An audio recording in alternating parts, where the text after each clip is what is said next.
ஜூலை 18 தான் தமிழ்நாடு நாள் என கொண்டாடப்படுவதற்கு பொருத்தமானது.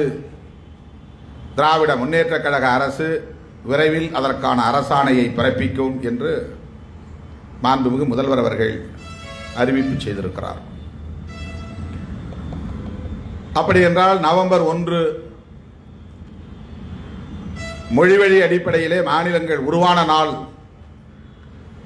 இதை எப்படி நினைவு கூர்ந்திடப் போகிறோம்?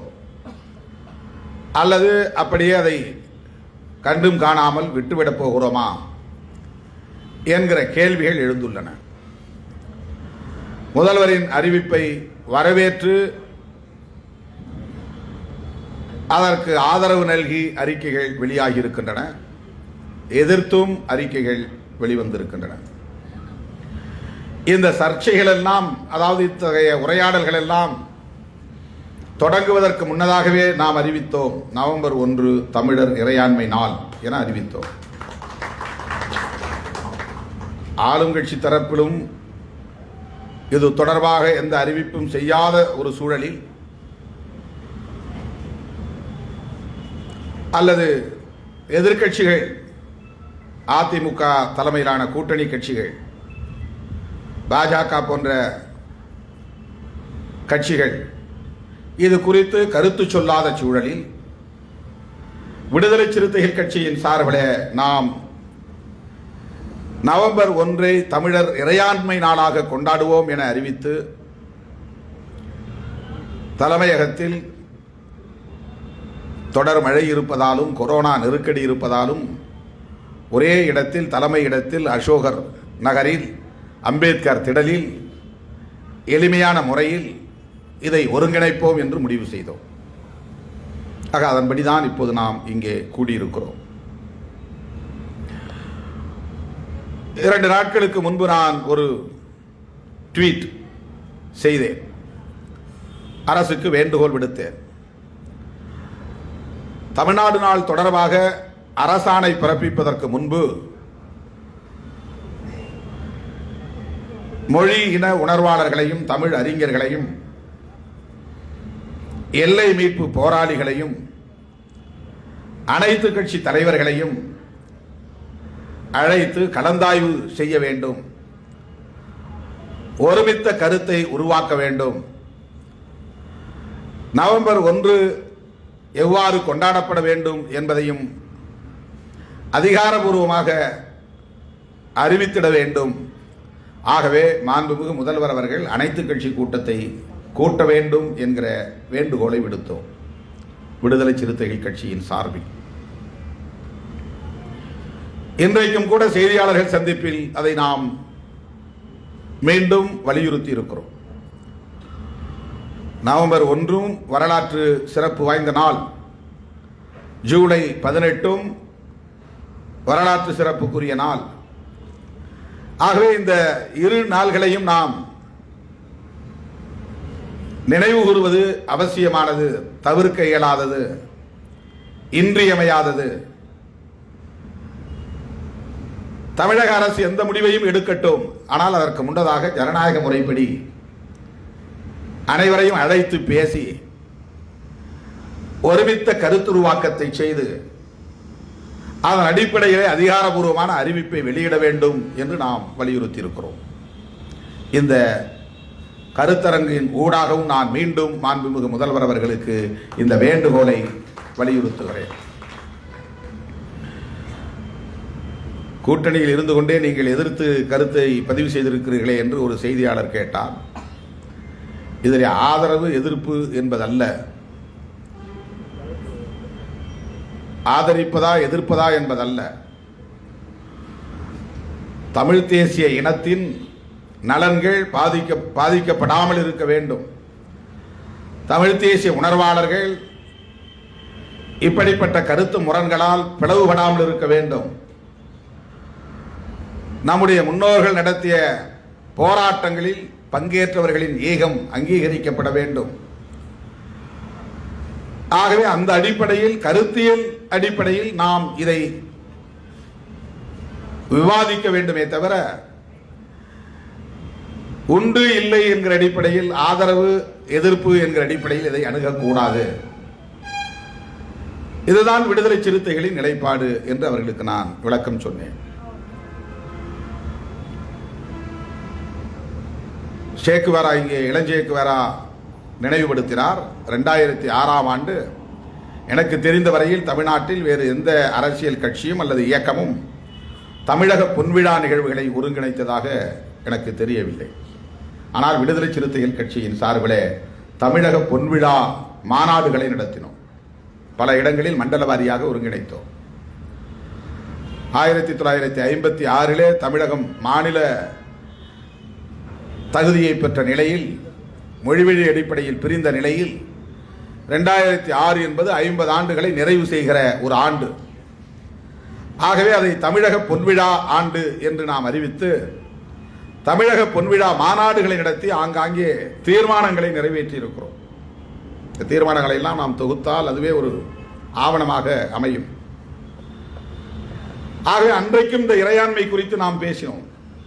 2006 ஈழத்தமிழர் பிரச்சனைகளை தொடர்ந்து மக்களிடையே ஒரு உரையாடலுக்கு உட்படுத்திய இயக்கம் விடுதலை சிறுத்தைகள் கட்சி. தொடர் உரையாடலுக்கு உட்படுத்திய இயக்கம் கருத்துரிமை மீட்பு மாநாடு, தமிழீழ அங்கீகார மாநாடு, தமிழர் இறையாண்மை மாநாடு, நாம் தமிழர் நடைபயணம், இவையெல்லாம் அந்த காலகட்டத்தில் தொடர்ச்சியாக நாம் ஆண்டுதோறும் நடத்திய நிகழ்வுகள். ஒவ்வொரு ஊராய் சென்றோம். நாம் தமிழர் நடைபயணம், ஈழம் தமிழீழமே தீர்வு என்பதை துண்டறிக்கைகளை அச்சிட்டு நாம் தமிழர் நடைபயணம் என்கிற பெயரில் 2004 என்று கருதுகிறேன்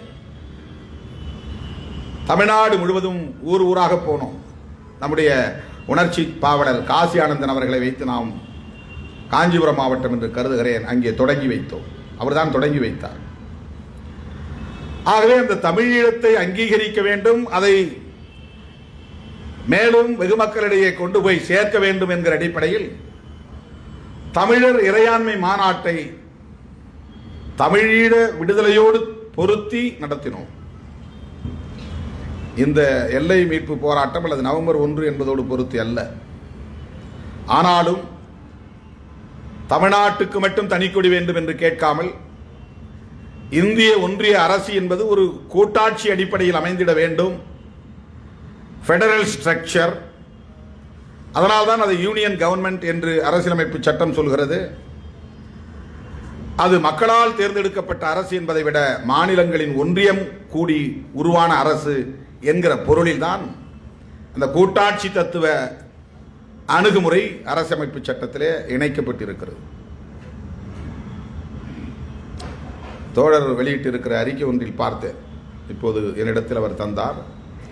அதில் மக்களவையே வேண்டாம், மாநிலங்களால் தேர்ந்தெடுக்கப்படுகிற மாநிலங்களவை மட்டுமே ஒன்றியத்தில் இருந்தால் போதும், தில்லியில் இருந்தால் போதும் என்ற ஒரு தீர்மானத்தை கோரிக்கையாக வைத்திருக்கிறார். Union of states, union government என்பது யூனியன் ஆஃப் ஸ்டேட்ஸ், மாநிலங்களின் ஒன்றியம். ஆகவே அந்த கூட்டாட்சி தத்துவத்தின் அடிப்படையில் ஒரு அரசு, இந்திய ஒன்றிய அரசு இருக்க வேண்டுமே தவிர அதுவே இந்தியாவின் அரசாக இருந்து கொண்டு மாநிலங்களை தம் கட்டுப்பாட்டுக்குள்ளே வைத்து ஒடுக்கக்கூடாது. ஆகவேதான் விடுதலை சிறுத்தைகள் தீர்மானத்தில் ஒவ்வொரு மொழிவழி தேசிய அடிப்படையிலான மாநிலத்தையும் தனித்து இயங்கக்கூடிய, தனித்து அரசாக இயங்கக்கூடிய வகையில் அனுமதிக்க வேண்டும். எனவே அவர்களுக்கு தனி கொடி வேண்டும்.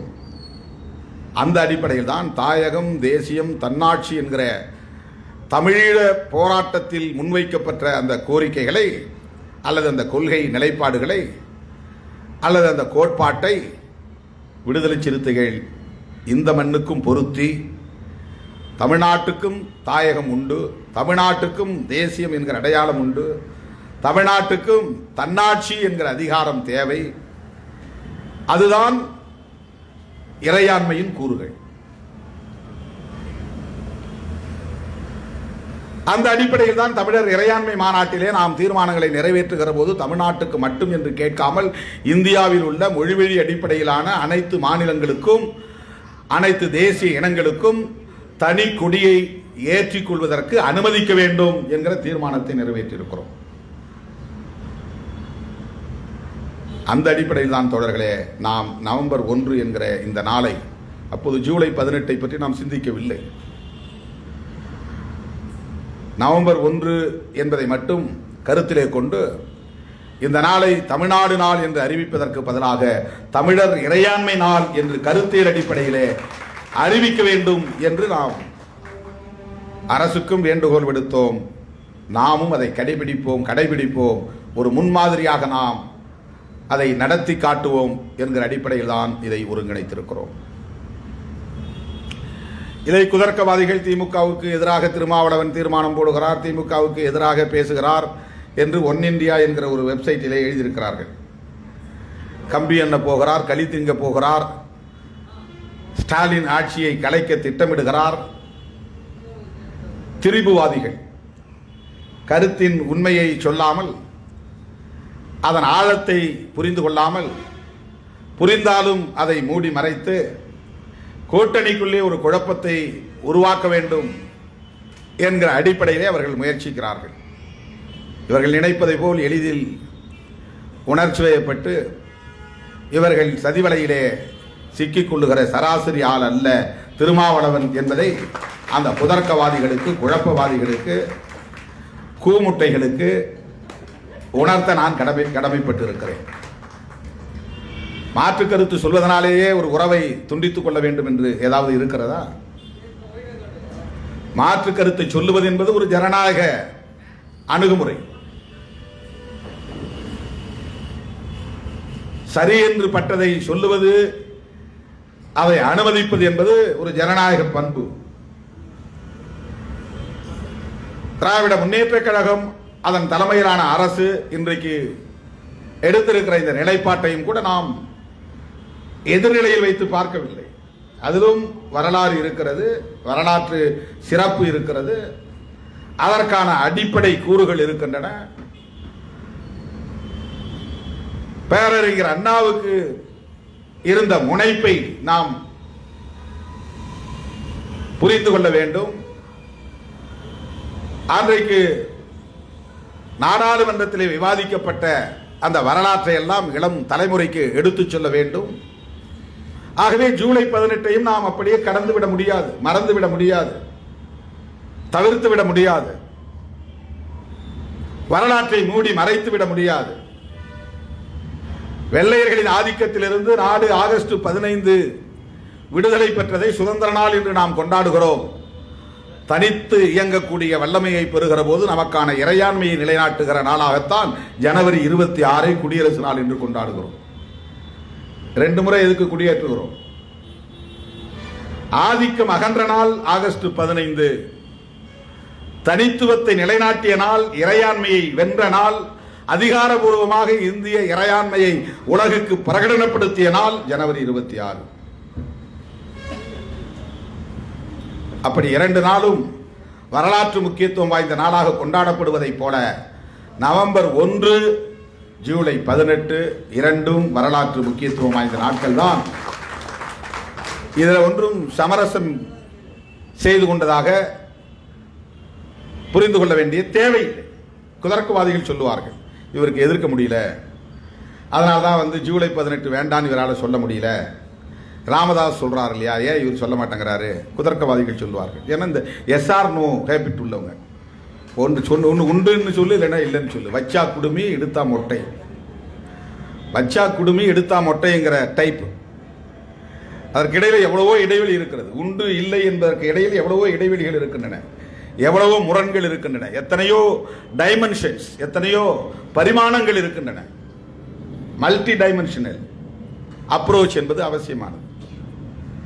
ஆகவே ஒன்று இல்லைன்னு சொல்லு, இல்லைன்னா உண்டுன்னு சொல்லு, எஸ்ன்னு சொல்லு, இல்லைன்னா நோன்னு சொல்லு. இது ஒரு ஹியூமன் நேச்சர், மனித இயல்பு. இப்படியே சிந்தித்து பழக்கப்பட்ட ஒரு சிந்தனை மரபு நம்மிடத்தில் இருக்கிறது. ஒன்று இதை சொல்லு, இல்லைன்னா அதை சொல்லு. அதுக்கு 2க்கு இடைப்பட்ட சொன்னால் குழப்பவாதியும். அவன் குழம்பி போயிருக்கிறதுனால நம்மளை குழப்பவாதியும் சொல்லுவான். ஏன்னா இந்த நுட்பங்களை புரிந்து கொள்வதற்கு கொஞ்சம் வலிமை தேவை. 2க்கும் இடையில இருக்கக்கூடிய நுட்பங்களை புரிந்து கொள்வதற்கு, எஸ் ஆர் நோ என்பதற்கு இடையிலே இருக்கிற நுட்பங்களை புரிந்து கொள்வதற்கு ஒரு வலிமை தேவை. மூளை வலிமை தேவை. பல பரிமாணங்களில் ஒன்றை ஆராய்ச்சி செய்வதற்கு, சீர்தூக்கி பார்ப்பதற்கு, மதிப்பீடு செய்வதற்கு கொஞ்சம் பொறுமை தேவை, சகிப்புத்தன்மை தேவை. அது இல்லாதவர்கள் தான், குழம்பி போகிறவர்கள் தான், உண்மையில் குழப்பவாதிகளாக இருப்பவர்கள் தான் இப்படி நாம் கருத்து சொல்லுகிற போது குதர்க்கமாக நம் மீது முத்திரைகளை குத்த முயற்சிப்பார்கள். அதை நாம் பொருட்படுத்த தேவையில்லை. ஏன்னா இப்போ நம்முடைய தோழர்களுக்கும் கட்சி பொறுப்பாளர்களுக்கும் கூட இப்போ அவன் சொல்கிறது லாஜிக்கு கரெக்ட் தானே நினைப்பான். ஏன்னா இப்படியே சிந்தித்து பழக்கப்பட்டான். எஸ்ஆர் நோ சொல்லி அப்படின்னு எதிர்பார்த்து உண்டு இல்லைன்னு சொல்லு அப்படிங்கிற எதிர்பார்ப்பு தான் நம்மகிட்ட இருக்கும். இதை ஆதரிக்கிறியா எதிர்க்கிறியா அதை சொல்லு.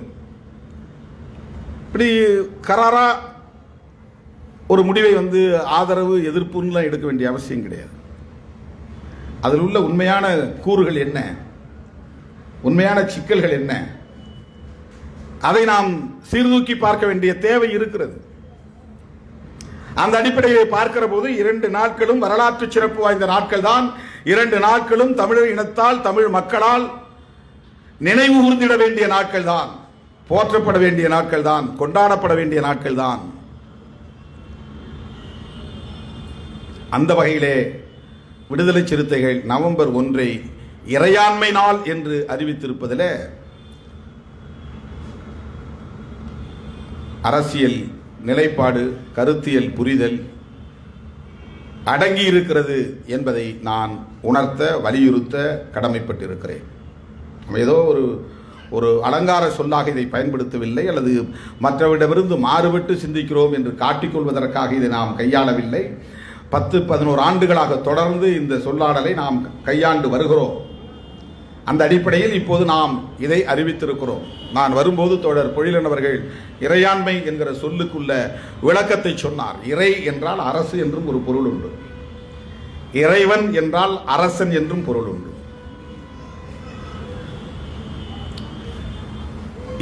இறுதி, இறை, இறைவன் அப்படின்னா அதுக்கு மேல ஒன்றும் இல்லைன்னு அர்த்தம்.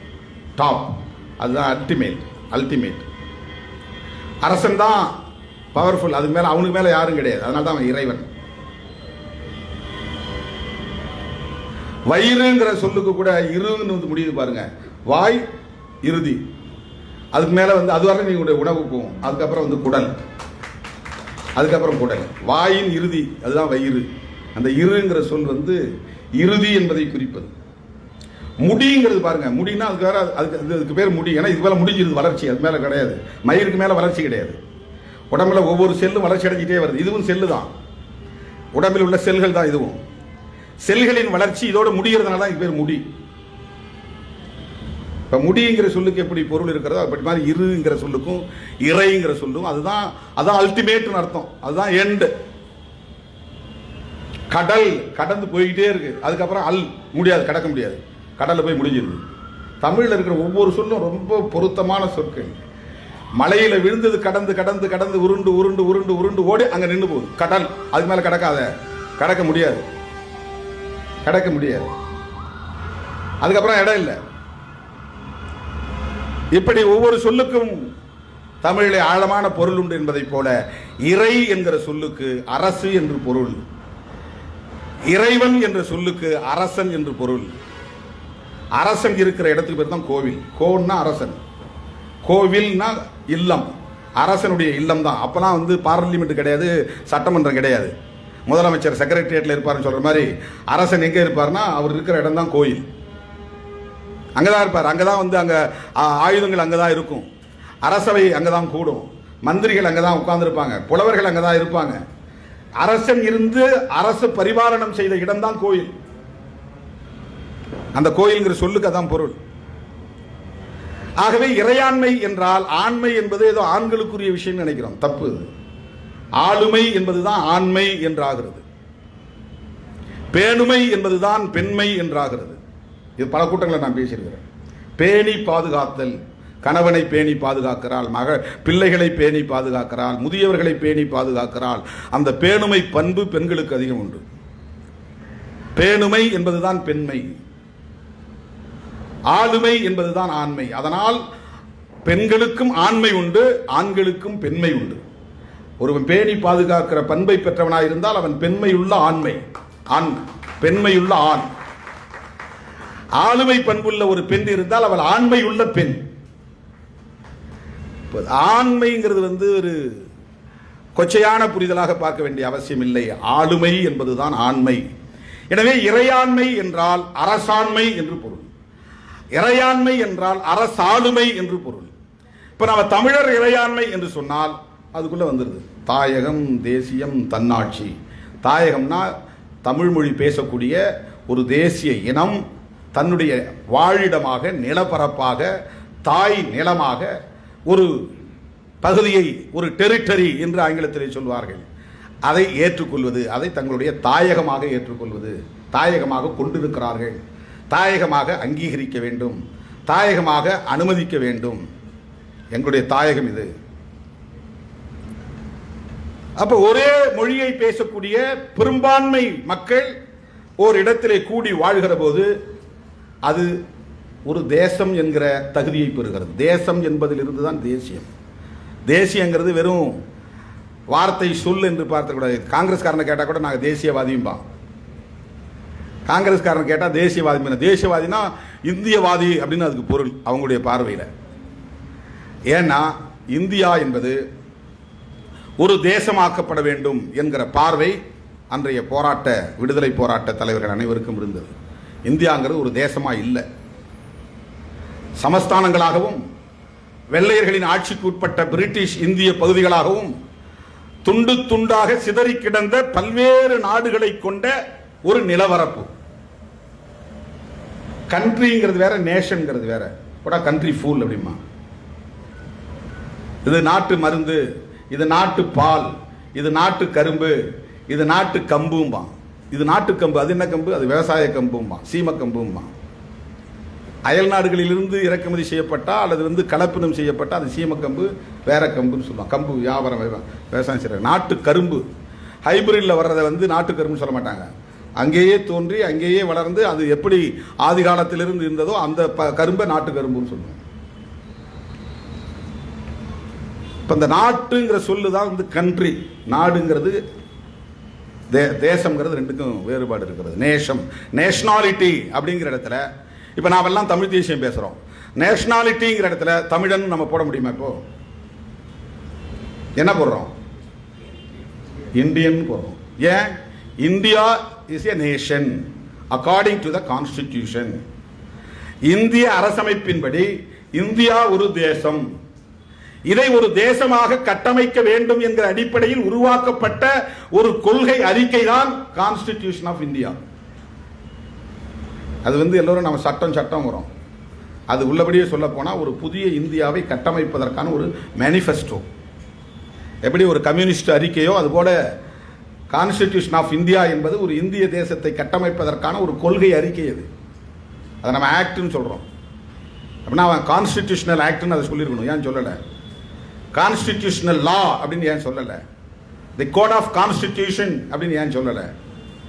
கோடுன்னு சொல்லுவாங்க சட்டத்துக்கு, CODE கோடு. லான்னு சொல்லுவாங்க, LAW லா. ஆக்ட்னு சொல்லுவாங்க, ACT ஆக்ட். அப்படி சொல்றோமா கான்ஸ்டிடியூஷனை? நேரடி மொழிபெயர்ப்பு என்ன? கான்ஸ்டிடியூஷன் ஆஃப் இந்தியா என்று சொன்னால், கான்ஸ்டிடியூஷன் என்றால் அடித்தளத்திலிருந்து கட்டமைத்து எழுப்புவது. இதுக்கு மேல கட்டினா பில்டிங். இது பில்டு பண்றது. ஏற்கனவே அடித்தளம் இருக்கு, இடிச்சு கட்டலாம், மாற்றி கட்டலாம், அது பில்டிங். ஆனா கான்ஸ்டிடியூஷன்னா எல்லாம் எவ்ரிதிங் இஸ் நியூ. ஒன்றை அப்படியே கம்ப்ளீட்டா உடைச்சு தெடுத்து தகர்த்து எரிஞ்சிட்டு அந்த இடத்த புதுசா ஒன்று கட்டுறது. அந்த ஸ்கெட்ச் எல்லாமே மாறி போயிடும், ஆர்கிடெக்ட் எல்லாமே மாறும். ஆகவே கான்ஸ்டிடியூஷன் ஆஃப் இந்தியா என்று சொன்னால் ஏற்கனவே இருந்த இந்தியாவை, பழமைவாத இந்தியாவை, சனாதன இந்தியாவை, சாதிய சமூக கட்டமைப்புள்ள இந்தியாவை, பெண்களை ஒடுக்கி வைத்திருக்கிற இந்தியாவை, உழைப்பை சுரண்டுகிற இந்தியாவை, குறிப்பிட்ட ஒரு சில சாதிகளின் கட்டுப்பாட்டில் இருக்கிற இந்தியாவை அடிமையோடு தகர்த்தெறிந்து விட்டு ஒரு புதிய இந்தியாவை கட்டமைக்க வேண்டும் என்பதற்காக புரட்சியாளர் அம்பேத்கர் அவர்கள் எழுதிய அந்த கொள்கை அறிக்கையின் பெயர் தான் constitution of India. It's a manifesto of a nation. ஒரு தேசத்தை கட்டமைப்பதற்கான, ஒரு நேஷன் என்கிற தேசத்தை கட்டமைப்பதற்கான ஒரு கொள்கை அறிக்கை. நாங்கள் எப்படிப்பட்ட அரசை உருவாக்க போகிறோம், எப்படிப்பட்ட இந்தியாவை உருவாக்க போகிறோம் அப்படிங்கிறதான் பிரியாம்பிள்ல சொல்றாரு அந்த முகவுரையில. வி த பீப்புள் ஆஃப் இந்தியான்னு ஆரம்பிக்குது இல்லையா, நாங்கள் இந்தியாவின் மக்களாகிய நாங்கள் ஒன்று கூடி ஒரு முடிவெடுத்திருக்கிறோம், இப்படி ஒரு அரசை நாங்கள் உருவாக்கப் போகிறோம். எதற்காக என்றால் இங்கு வாழக்கூடிய ஒவ்வொருவருக்கும், பின்னால் பிறக்கப் போகக்கூடிய ஒவ்வொருவருக்கும் நீதி கிடைக்க, சுதந்திரம், சமத்துவம், சகோதரத்துவம் கிடைக்க நாங்கள் இப்படி ஒரு அரசை உருவாக்கப் போகிறோம்.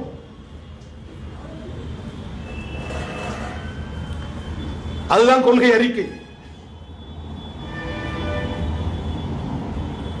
அந்த கான்ஸ்டிடியூஷன் ஆஃப் இந்தியா என்ன சொல்லுகிறது? ஒரு புதிய இந்தியாவை கட்டமைக்க வேண்டும் என்று சொல்லுகிறது. அதனுடைய பொருள் மிக முக்கியமான நுட்பமான பொருள், ஒரு புதிய நேஷன். நேஷன்னா ஒரே கலாச்சாரம் இருக்கணும், ஒரே இனமாக அவர்கள் ஒரே இனம் என்கிற உணர்வை கொண்டவர்களாக இருக்கணும், அது ஒரே நிலப்பரப்பாக இருக்கணும். அதைத்தான் இன்னைக்கு பிஜேபி சொல்றான், ஒன் நேஷன் ஒன் கல்ச்சர். ஆனாலும் அந்த மாதிரி இங்கே கட்டமைக்க முடியாது. ஏனென்றால் இங்கே பல மொழி பேசக்கூடிய மக்கள் இருக்கிறார்கள், பல மதங்களை பின்பற்றக்கூடிய மக்கள் இருக்கிறார்கள். ஒவ்வொருவரும் கணிசமான மக்கள் தொகையை கொண்ட பேரு இனங்களாக உள்ளனர். கொஞ்சம் கொஞ்சம் சிறுபான்மையாக அப்படி இல்லை, ஒரு குறிப்பிட்ட இனம் இந்தி பேசக்கூடிய மட்டும் அதிகமாக இருக்கிறாங்க, மற்றவங்களாம் கொஞ்சம் கொஞ்சம் அப்படி லட்சக்கணக்கில் இருக்கிறாங்க. அப்படின்னா அவன் அப்போவே இந்து நேஷன் அறிவிச்சிருப்பான், அல்லது இந்தி நேஷன் அறிவிச்சிருப்பான். இப்போ பாகிஸ்தானில் பெரும்பான்மை 99% பேர் முஸ்லீம்கள் தான். மத வழி அடிப்படையில் ஒரு நேஷனை கட்டிட்டாங்க அவங்க, மொழி வழி அடிப்படையில் இல்லை. மத வழி அடிப்படையில் நாடு ரெண்டாக பிரியுது. அதில் அவங்க பெரும்பான்மையாக கிழக்கு பாகிஸ்தான், மேற்கு பாகிஸ்தான் என்று இரண்டாக அந்த பிரிந்த நாடுகளில் 99 விழுக்காடு அல்லது 98 விழுக்காடு அல்லது 95 வைத்துக் கொள்வோம், 95 விழுக்காடு முஸ்லீம்கள் மட்டுமே இருந்த காரணத்தினால் அவர்களுக்கு அது இலகுவாக போனது. ஒரு மதத்தின் அடிப்படையில் ஒரு தேசத்தை கட்டமைத்துக் கொண்டார்கள். இந்தியாவை அப்படி அமைக்க முடியாது. அப்போதும் இங்கே பல மொழி பேசக்கூடிய மக்கள், பல மதத்தை பின்பற்றக்கூடிய மக்கள், பல வகை கலாச்சாரத்தை பின்பற்றக்கூடிய மக்கள், உணவு, உடை, திருமணம், சாவு உள்ளிட்ட நிகழ்வுகளின் கலாச்சார முறைகள் மாறி மாறி இருக்கின்றன. அம்பேத்கரும் நாமும் ஒரே சமூகத்தை சார்ந்தவர்கள் என்று நாம் சொல்லிக் கொண்டாலும் கூட அம்பேத்கருடைய மொழி வேறு, அம்பேத்கருடைய கலாச்சாரம் வேறு, அம்பேத்கருடைய உடை வேறு, புரட்சியாளர் அம்பேத்கரின் உணவு முறை வேறு. இதைத்தான் ஆங்கிலத்திலே புளூரலிசம் என்று சொல்கிறார்கள், பன்மைத்துவம். அப்ப இந்த இந்திய நிலப்பரப்புக்குள் பன்மைத்துவம் மேலோங்கி இருக்கிறது. பல மொழிகளை பேசக்கூடிய தன்மை, புளூரலிசம். பல மொழிகளை பேசுவதால் பல தேசிய இனங்களாக வாழக்கூடிய நிலை இருக்கிறது. பல தேசிய இனங்களாக இருப்பதால் ஒவ்வொரு தேசிய இனத்திற்கும் வாழ்வியல் முறைகள் மாறுபடுகின்றன, வேறுபடுகின்றன. உணவு முறை மாறுபடுகிறது, உடை மாறுபடுகிறது, தட்பவெட்ப சூழல் மாறுபடுகிறது. டெல்லியில் இருப்பதை போன்ற வெப்பநிலை தமிழ்நாட்டில் கிடையாது, தமிழ்நாட்டில் இருப்பதை போல மும்பையில் கிடையாது, மும்பையில் இருப்பதை போல பெங்களூரில் கிடையாது, பெங்களூரில் இருப்பதை போல மேற்கு வங்கத்திலே கொல்கத்தாவிலே கிடையாது. இந்த இயற்கை சூழலும் நில அமைப்பு முறையும் கூட மாறுபடுகிறது. டொபோகிராபிக்கல் டிஃபரன்சஸ், நிலவியல் அமைப்பு முறையிலும் மாற்றங்கள் இருக்கின்றன. இப்படி ஒரு பரந்த நிலப்பரப்பில் பல மொழியை பேசக்கூடிய பல்வேறு தேசிய இனங்கள் வாழக்கூடிய இந்த மண்ணை ஒரே மொழி ஒரே இனம் என்று மாற்ற முடியாது என்பதால் தான் ஃபெடரல் ஸ்ட்ரக்சர் உள்ள ஒரு அரசை உருவாக்க வேண்டும் என்று கான்ஸ்டிடியூஷன் சொல்லுகிறது. இப்ப இந்த நாட்டை ஐக்கியப்படுத்துகிற முயற்சி. எப்படி ஐக்கியப்படுத்துவது? பிரிட்டிஷ் இந்தியாவையும் சமஷ்டி இந்தியாவையும் ஒருங்கிணைக்கிறது. இப்போ நீங்கள் இந்தியா, இப்போ நம்ம பார்க்குற இந்தியா தான் வெள்ளைக்காரன் ஆண்ட இந்தியான்னு நினைச்சிட்டு இருக்கிறோம். உண்மை இல்லை. வெள்ளைக்காரன் ஆண்ட போது Madras presidency, Kolkata presidency, Bombay presidency, northern province, central province, இப்படி தான் அவனுடைய பகுதிகள், ஆட்சி பகுதிகள், ஆளுமை பகுதிகள் இருந்துச்சு. இந்த மதராஸ் பிரசிடென்சின்னு ஆங்கிலத்தில் சொல்றது தான் சென்னை மாகாணம்னு தமிழில் சொல்கிறோம், அல்லது சென்னை ராஜதானி அப்படின்னு சொல்லுவாங்க வடமொழியில். டெல்லிக்கு போனால் நீ மதராசியான்னு கேட்பான். மதராசியான்னா மெட்ராஸ்காரனான்னு அர்த்தம் கிடையாது. இன்னைக்கு நீ பார்க்குற மெட்ராஸ் கிடையாது. சென்னை போனால் மதராசியான்னா நீ மதராஸ் பிரசிடென்சியை சேர்ந்தவனா அப்படின்னு அர்த்தம். அதில் மலையாளியும் இருப்பான், அதில் தெலுங்கன்னு இருப்பான், அதில் கன்னடன்னு இருப்பான், அதில் தமிழ்னு இருப்பான். இப்போ மதராஸ் பிரசிடென்சி என்கிற சென்னை மாகாண எல்லைக்கு உட்பட்டவன் என்ற பொருளில் தான் நீ மதராசியான்பான். அப்போ வெள்ளைக்காரன் ஆட்சி காலத்தில் இருந்த இந்தியாவில் குட்டி குட்டி சமஸ்தானங்கள் உட்பட பெரிய சமஸ்தானங்கள் வரையில் 526 சமஸ்தானங்கள் இருந்ததாக சொல்லப்படுகிறது. சும்மா ஒரு ஏரியாவுக்கு இங்கே தாதா இருக்கிறான் பாருங்க, அந்த மாதிரி சில பகுதியில் வச்சுட்டு ஒருத்தன் மன்னனாக இருப்பான், அரசனாக இருப்பான். ஜமீன்தார் அப்படின்னு ஒருத்தர் இருப்பான், அவன் கூட அந்த பகுதிக்கு மன்னன் தான். குறுநில மன்னர்கள், மாமன்னர்கள் அப்படின்லாம் சொல்லக்கூடிய சொல்லாடல்களை நம்ம கேள்விப்பட்டிருப்போம். இப்போ 526 துண்டுகளாக பிரிட்டிஷ் ஆட்சிக்கு உட்படாத பகுதிகள் இருந்தன. அதுதான் ரொம்ப முக்கியமானது. பிரிட்டிஷ் ஆட்சிக்கு உட்படாத பகுதிகள். இப்போ ஐயா வந்தார் இல்லைங்க, ஷேக் அப்துல்லா, அவருடைய பகுதிங்கிறது இப்போ கன்னியாகுமரி தமிழ்நாட்டு எல்லைக்குள்ள இருக்கு. நம்ம தமிழ்நாட்டை சார்ந்தவர் அப்படிங்கிற உணர்வை நம்ம பெறுறோம். 56க்கு முன்னால அது வந்து திருவிதாங்கூர் சமஸ்தானத்துக்குள்ள இருந்தது. திருவிதாங்கூர் சமஸ்தானம் அப்படிங்கிறது திருவனந்தபுரத்தை தலைநகராக கொண்ட ஒரு பகுதி, தெற்கு கேரளா பகுதி. மூணாறு, இடுக்கி மாவட்டம் வரையிலும், பீர்மேடு, தேவிகுளம், மூணாறு, அதிலிருந்து கொச்சி, இங்கே திருவனந்தபுரம், இங்கே தமிழ்நாட்டுக்குள்ளே இருக்கிற இந்த அகஸ்தீஸ்வரம், இன்னைக்கு தமிழ்நாட்டில் இருந்த தோவாலை போன்ற எல்லாம் சேர்ந்த பகுதி திருவிதாங்கூர் மகாராஜா கட்டுப்பாட்டில் இருந்தது. அப்போ தான் அங்கே தோன்றியவர் தான் முத்துக்குட்டி சுவாமிகள். அவர் தான் ஐயா வைகுண்ட சுவாமிகள். அந்த ஆட்சி காலத்தில் அந்த நிலப்பரப்புக்குள்ளே தான் பெண்கள் மாறாப்பு சேலை அணியக்கூடாதுங்கிற கொடுமைலாம் இருந்தது. தமிழ்நாட்டு எல்லைக்குள்ள அப்போ இல்லது. இளம் பெண்கள் உட்பட முதிய பெண்கள் வரையில் மார்பிலே துணி அணியக்கூடாது என்ற ஒரு கொடுமை இருந்தது. துணி அணியாமலே போய் இழவு வீடுகளில் மாரடிக்க வேண்டிய கொத்தடிமை முறையும் இருந்தது. அந்த திருவிதாங்கூர் மகாராஜா ஆட்சி காலத்தில் தான் பெண்களுக்கான மார்பக வரியை விதித்தார்கள். வயதுக்கு ஏற்ப, அவர்களின் வளர்ச்சிக்கு ஏற்ப வரி வசூலித்தார்கள். இந்த கொடுமையெல்லாம் திருவிதாங்கூர் மகாராஜாவுடைய ஆட்சி காலத்தில் அந்த சமஸ்தானத்தில் இருந்தது. அது தனித்து இயங்கக்கூடிய சமஸ்தானம். பிரிட்டிஷ் ஆட்சியுடைய கட்டுப்பாட்டுக்குள் இயங்குகிற சமஸ்தானங்கள் இருந்தது. மைசூர் மகாராஜா தனித்து இயங்கக்கூடிய சமஸ்தானம், ஹைதராபாத் நிஜாம் தனித்து இயங்கக்கூடிய சமஸ்தானம், சின்ன சின்ன குட்டி குட்டி சமஸ்தானங்கள்லாம் பிரிட்டிஷ் கவர்மெண்ட்டுக்குள்ள இருப்பான். ஆனால் அவன் சமஸ்தானமாகவே இருப்பான். அது பிரிட்டிஷ் அரசாங்கத்துக்கு கட்டுப்பட்டது இல்லை, அதாவது எல்லைக்குள்ள இல்லை, பிரிட்டிஷ் ஆட்சி எல்லைக்குள்ள இல்லை, அது தனித்து இருக்கும். ஆனால் அந்த கவர்மெண்ட்டுடைய சப்போர்ட்டோட இருப்பான், பிரிட்டிஷுடைய சப்போர்ட் ஆதரவோட.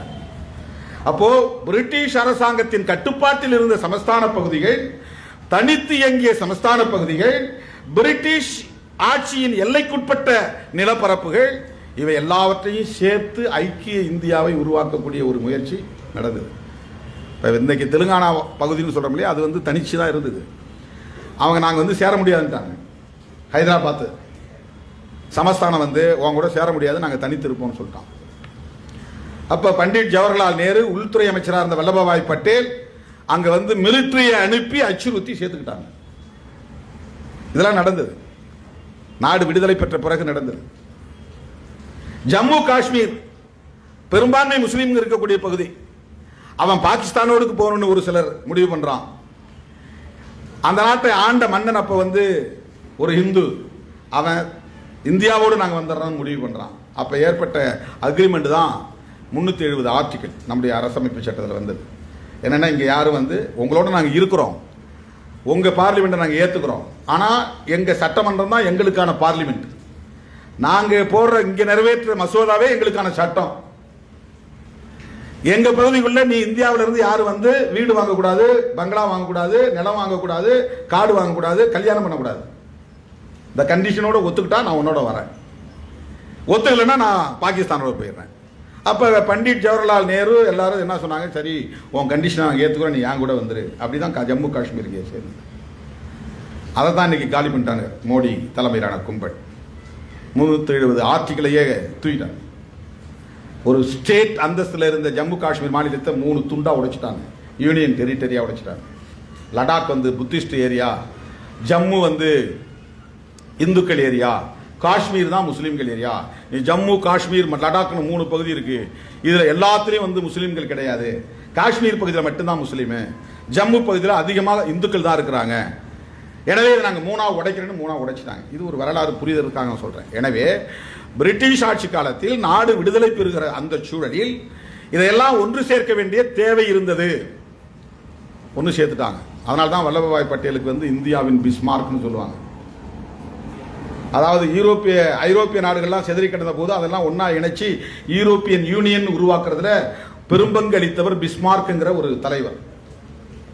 அப்ப இந்தியா சிதறுண்டு கிடந்த போது ஒரு நாடாக, அதாவது ஒரு தேசமாக இல்லாத போது பல்வேறு நாடுகளாக சிதறி கிடந்த நிலையில் அதை ஒருங்கிணைப்பதற்கான பெரும் முயற்சியை பண்டிட் ஜவஹர்லால் நேரு அவர்களின் தலைமையிலான அமைச்சரவை முயற்சித்தது. அதில் உள்துறை அமைச்சராக இருந்ததால் வல்லபாய் பட்டேல் அந்த பேச்சுவார்த்தை எல்லாம் போய் முன்னால் நின்று செஞ்சு எல்லாத்தையும் சேர்த்தார்.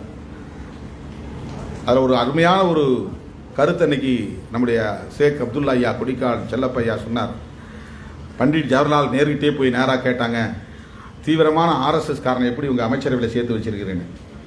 இப்போ தெரியுதா ஏன் மோடி வந்து வல்லபாய் பட்டேலுக்கு 3000 கோடி செலவு செஞ்சு சிலையை எழுப்பியிருக்கிறார் என்று நீங்கள் புரிந்து கொள்ளுங்கள். அதை முதல்ல சொன்ன இயக்கம் விடுதலை சிறுத்தைகள் கட்சி தான். நாம் சொன்னோம், காங்கிரஸ்காரனுக்கு ஏன் பிஜேபிக்காரன் சிலை வைக்கிறான், பெரிய கோட்டுக்கு பக்கத்தில் இன்னொரு பெரிய கோடு போட்டு பெரிய கோட்டை, பழைய பெரிய கோட்டை சின்ன கோடா மாத்துறது. காந்திங்கிற மகாத்மாவுக்கு அவரை சின்ன ஆளா ஆக்கணுங்கிறது தான் பிஜேபிக்காரனுடைய நோக்கமே. காந்தியை தேசத்தந்தையா ஏற்றுக்கொள்ளக்கூடாது, காந்தியை வந்து மகாத்மான்னு சொல்லக்கூடாது அப்படிங்கிற கருத்து பிஜேபிக்கு ஆர்எஸ்எஸ்க்கு உண்டு. அப்ப காந்தியை சின்ன மனுஷனாக்குறதுக்காக வல்லபாய் பட்டேலுக்கு சொல்லப்போனால் தேசத்தந்தை தானே நீ அவ்வளோ பெரிய சிலையை உருவாக்கணும். நோட்டில் எல்லா நோட்லையும் தேசத்தந்தை படம் தானே இருக்கு. ஏன் அப்படி பண்ணல? வல்லபாய் பட்டேல் வந்து காங்கிரஸ்காரர், ஆர்எஸ்எஸ் இயக்கத்தை தடை செய்தவர். ஆர்எஸ்எஸ் வந்து இந்த இயக்கம் வளர்ந்தா நாட்டுக்கு ஆபத்துன்னு சொன்னவர் பட்டேல். அப்படி இருந்த ஒருத்தரை இன்னைக்கு ஆர்எஸ்எஸ் காரர் ஸ்வீகாரம் பண்ணி பட்டேல் சமூகத்தினுடைய வாக்குகளை பெறுவதற்காகவும், அதே நேரத்தில் காந்தியை விட பட்டேல் தான் பெரிய ஆள் என்று காட்டுவதற்காகவும், காந்தியை சிறுமைப்படுத்துவதற்காகவும் பட்டேலுக்கு சிலை எழுப்பியிருக்கிறார்கள். இது ஒரு வரலாறு. ஆகவே வல்லபாய் பட்டேல் உள்துறை அமைச்சராக இருந்த காலத்தில் இதையெல்லாம் ஒருங்கிணைத்து விட்டார்கள். ஆனாலும் இந்த கான்ட்ராடிக்ஷன்ஸ், முரண்பாடு சமூகத்துக்குள்ள இருந்துகிட்டே இருக்கு. மொழிவழி அடிப்படையில் மாநிலங்களை பிரிக்கணுங்கிற குரல் அங்கங்க தமிழ்நாட்டுக்கு முன்பே ஒலிக்க தொடங்கிவிட்டது. கொல்கத்தா பிரசிடென்சியில தான் அது ரொம்ப வலுவா எழுந்தது. அங்கிருந்து தான் பல மாநிலங்கள் பிரிகின்றன. 1936 பீகார் பிரிந்து விட்டது. புரட்சியாளர் அம்பேத்கர் அவர்களும் இதில் மிகப்பெரிய அளவில் பங்களிப்பு செய்திருக்கிறார். கருத்து சொல்லி அவர் தொடாத துறையே இல்லை, சொல்லாத கருத்தே இல்லை. மாநிலங்கள் மொழிவழி அடிப்படையில் மாநிலங்கள் பிரிவது தொடர்பாக மிக நுட்பமான பல கருத்துக்களை அவர் முன்மொழிந்திருக்கிறார். அவர் வந்து நான் மொழிவழி மாநிலம் பிரியக்கூடாதுன்னு சொல்லல, பிரியட்டும். ஆனால் மொழிவழி அடிப்படையில் மாநிலம் பிரிவதன் மூலம் மொழி உணர்வும் இன உணர்வும் மேலோங்கி வெறியாக மாறி இந்த தேசம் சிதறுண்டு போகக்கூடாது. அதை கட்டுப்படுத்தக்கூடிய வகையிலான ஒரு பார்வை தேவை, அணுகுமுறை தேவை. புரட்சியாளர் அம்பேத்கரின் கருத்து, மொழிவழி அடிப்படையில் மாநிலங்கள் பிரிந்தால் அந்தந்த மாநிலங்களில் இருக்கிற சாதி பெரும்பான்மை ஆதிக்கம் என்பது தலை தூக்கும். அந்த மாநிலத்தில் எவன் பெருஞ்சாதியா இருக்கிறானோ அவன் வந்து ஆட்சி செய்வான். அதுதான குரல் ஒலிக்குது. நாங்கெல்லாம் பெரும்பான்மை சாதி, நாங்கள் தான் வந்து ஆளுவோம். மொழி அடிப்படையில் பெரும்பான்மை என்று சொல்லுகிற வாதம் போய் சாதி அடிப்படையில் பெரும்பான்மை, அதனால தான் 2ஆ பிரிக்கணுங்கிறாங்க. தமிழ்நாட்டை 2ஆ கூறு போடணுங்கிறாங்க. தமிழ்நாடு மொத்தமாக இருந்தால் ஒப்பீட்டு அளவில் சிறுபான்மையாகுது எங்கள் சமூகம். வடநாடும் தனியாக பிரிச்சுட்டா நாங்கள் வந்து இங்கே டாமினேட் பண்ணுவோம், நாங்கள் பெரும்பான்மை சாதி. இப்போ வடநாட்டை தனியாக பிரி, வட தமிழ்நாடு தென் தமிழ்நாடுன்னு பிரிங்கிற கோஷம் அங்கிருந்து தான் வருது. இது ஒன்றா இருக்கிறவர்களும் என் புள்ள மந்திரி ஆக முடியாது, முதல் மந்திரி ஆக முடியாது. இதை 2ஆ பிரிச்சுட்டா நாங்கள் வச்சது தான் சட்டம். வட தமிழ்நாட்டில் நாங்கள் வந்து அச்சுறுத்திய வாக்குகளை பறிப்போம், வாக்குச்சாவடிகளை கைப்பற்றி ஆட்சியை கைப்பற்றுவோம். நான் சாவறதுக்குள்ளே என் மகனை முதலமைச்சர் நாற்காலியில் அமர வைத்து விட்டு போவேன். அது அவருடைய கனவு திட்டங்களில் ஒன்று.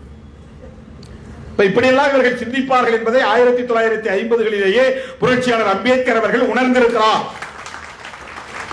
உணர்ந்திருக்கிறார். நிலப்பரப்பை அடிப்படையாக கொண்டு, அங்குள்ள கனிம வளங்களை அடிப்படையாக கொண்டு, வாழ்வாதாரங்களை அடிப்படையாக கொண்டு, நிர்வாக அடிப்படையில் மாநிலங்களை பிரிக்க வேண்டும், மொழி அடிப்படையில் பிரிப்பதில் சிக்கல்கள் இருக்கின்றன என்பதை புரட்சியாளர் அம்பேத்கர் அப்போதே குறிப்பிட்டிருக்கிறார். அதற்கு பல காரணங்களை அவர் சொல்லுகிறார்.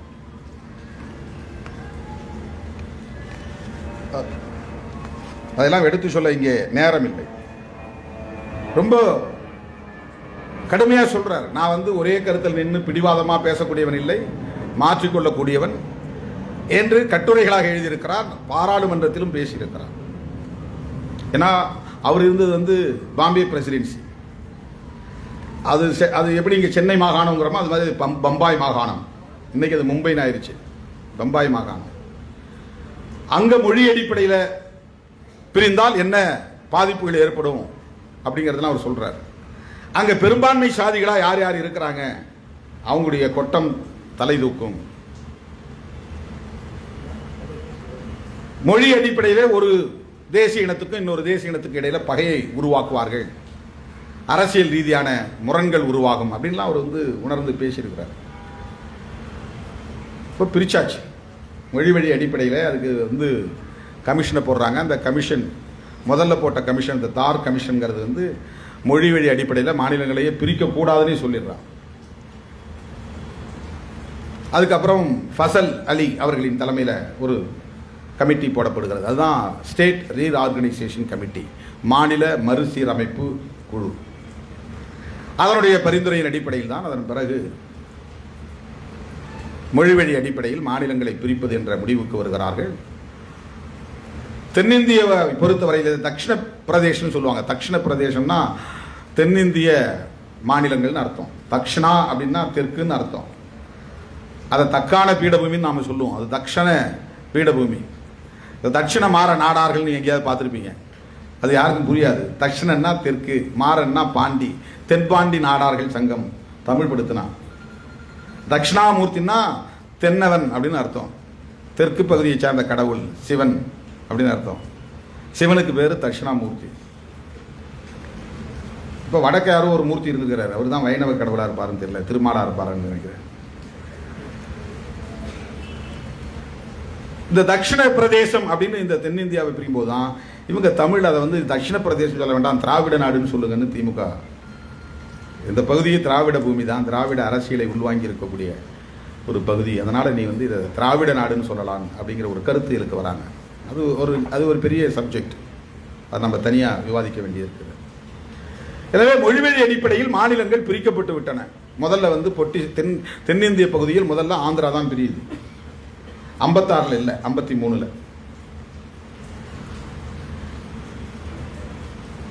இந்தியா முழுவதும் 1956 பொருந்தாது. பம்பாய் பிரசிடென்சிக்கும் மதராஸ் பிரசிடென்சிக்கும் பொருந்தும், கொல்கத்தா பிரசிடென்சி பொருந்தாது. பாம்பே பிரசிடென்சிக்கும் மதராஸ் பிரசிடென்சிக்கும் இந்த ஆக்ட் இப்போ பொருந்தும். அப்போதான் இந்த பகுதிகளில் மாநிலங்கள் மொழிவழி அடிப்படையில் மாநிலங்கள் பிரிக்கப்படுகின்றன. ஒரு வழியாக மொழிவழி மாநிலங்கள் பிரிக்கப்பட்டு விட்டது. இப்போ நம்முடைய தோழர்கள் என்ன சொல்கிறாங்கன்னா, இந்த நாளில் பிரிக்கப்பட்டதுனால இதை கொண்டாடுவதில் என்ன நமக்கு பயன் இருக்கிறது, இதில் நாம் நிறைய லூஸ் தானே பண்ணியிருக்கோம், இழக்கத்தானே செய்திருக்கிறோம், நாம் இழந்தோங்கிற வாதத்தில் எனக்கு உடன்பாடு இல்லை. அது எப்படி நாம் இழந்தோம்? அது பிரிட்டிஷ்காரனுடைய மாகாண பரப்பு, அது ஒரு நிலப்பரப்பு, அது ஒரு ஆட்சி நிலப்பரப்பு. அந்த நிலப்பரப்புக்குள்ளே தெலுங்கு பேசக்கூடியவர்களும் பெரும்பான்மை இருந்தார்கள், கணிசமானவர்கள் இருந்தார்கள். மலையாளம் பேசக்கூடியவர்களும் கணிசமாக இருந்தார்கள். அதனால அவங்களை தனியாக பிரிக்கிறாங்க. அது வெள்ளையர்களின் ஆட்சி பகுதிக்குள், அவர்களின் ஆட்சி எல்லைக்குட்பட்ட நிலப்பரப்புக்குள் நமக்கு தொடர்பில்லாத ஒரு தேசிய இனத்தை பிரித்து அனுப்புகிறார்கள். அவ்வளவுதான். அது எப்படி நாம இழந்தோன்னு எப்படி அதை சொல்ல முடியும்? வெள்ளையனுடைய ஆட்சி காலத்தில் இந்த சென்னை மாகாணம் முழுக்கம் தமிழ்நாடா, தமிழர்களுடைய தேசமா? மொழிவழி அடிப்படையில் அது நம்முடைய தேசம் சொல்ல முடியுமா? வெள்ளைக்காரன் ஆட்சி எல்லைக்குட்பட்ட ஒரு நிலப்பரப்பு தான் சென்னை மாகாணம், சென்னை ராஜதானி. அதில் நாம சில பகுதியில் இழந்துட்டோம்னு சொல்லலாம். மூணாரை இழந்துட்டோம், தேவிகுளத்தை இழந்துட்டோம், பீர்மேடை இழந்துட்டோம். அது கேரளாவில் சேர்ந்துருக்கூடாது, நம்மோட சேர்ந்துருக்கணும். பெரும்பான்மையாக அங்கே தமிழர்கள் இருக்கிறாங்க, மலையாளியும் இருக்கிறாங்க, தமிழர்களும் இருக்கிறாங்க. அதை நம்ம விட்டுருக்க கூடாது அப்படின்னு நம்ம சொல்லலாம். திருப்பதி வேணும்னு நம்ம போராடணும், திருப்பதி நம்மளால வாங்க முடியல. திருத்தணியை கடைசியில் வாங்கிட்டோம். திருத்தணி கடை நம்முடைய வேளாசா வல்லவன் அவர்கள் சொன்னதை போல 1960 தான் நம்ம திருப்பதியை 4 வருஷம் கழிச்சு தான் திருத்தணியை பெறுறோம். திருப்பதியா திருத்தணியா, முதல்ல திருப்பதியா சென்னையான்னு யுத்தம் நடந்துச்சு. சென்னையை நாங்கள் எடுத்துக்கிறோம், திருப்பதி வேணா நீங்க எடுத்துங்க நாங்க. அப்புறமா திருப்பதியை நாங்கள் எடுத்துக்கிறோம், சென்னையை விட்டுறேன்ட்டு விட்டுட்டாங்க. ராஜாஜியை பற்றி நம்முடைய தோழர் பேசும்போது சொன்னார், அவர் ஆந்திர ஆதரவாளராக இருந்தார் அப்படின்னு ஒரு கருத்தை சொன்னார்.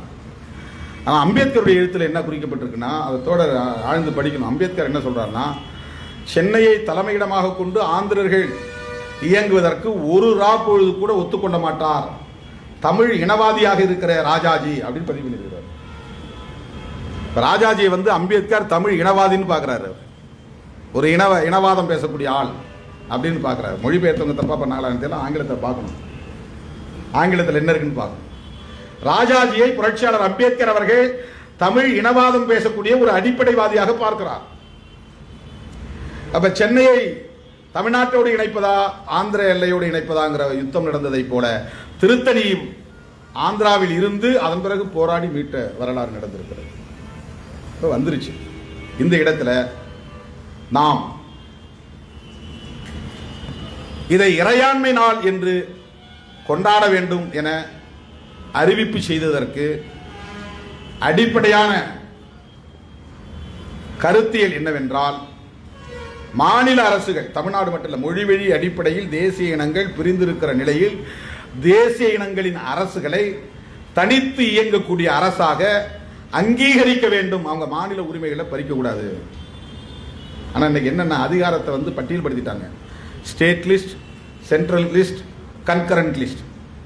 மாநில அரசுக்கான அதிகாரங்கள், மைய அரசுக்கான அதிகாரங்கள், 2 அரசுகளும் சேர்ந்து கலந்து பேசி முடிவெடுக்கக்கூடிய இன்னென்ன துறைகளை சார்ந்த அதிகாரங்கள், அதான் நம்ம ஒத்திசைவு பட்டியல் சொல்றோம். கன்கரன்ஸ்னா அவன்கிட்ட இசைவு வாங்கிட்டேன்னு அர்த்தம். அவன் கன்கரன்ஸோட செய்யறியான்னா அவனுக்கிட்டையும் பேசி அவனுடைய இசைவை வாங்கி நீ வேலை செய்யறியா அப்படின்னு அர்த்தம். ஆங்கிலத்தில் கன்கரன்ஸ், அதுதான் கன்கரண்ட் லிஸ்ட், ஒத்திசைவு பட்டியல்.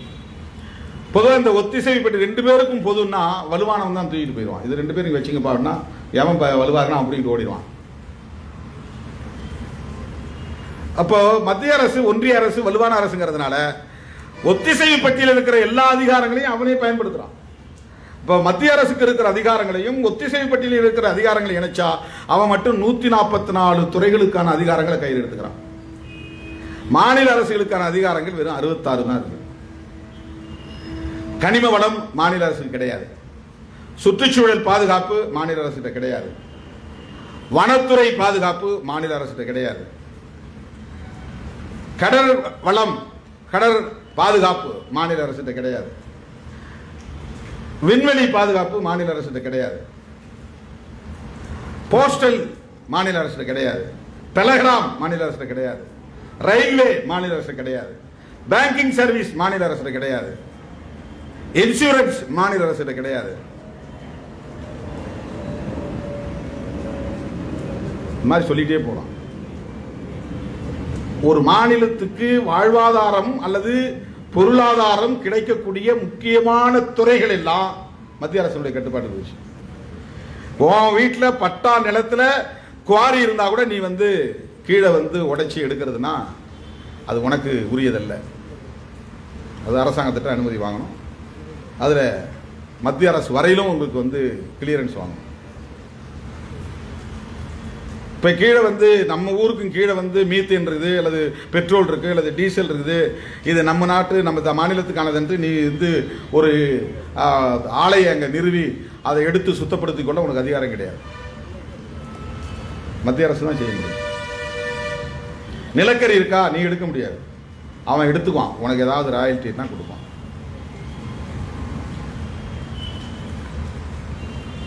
கனிம வளங்கள், அதுதான் கனிம வளங்கள்.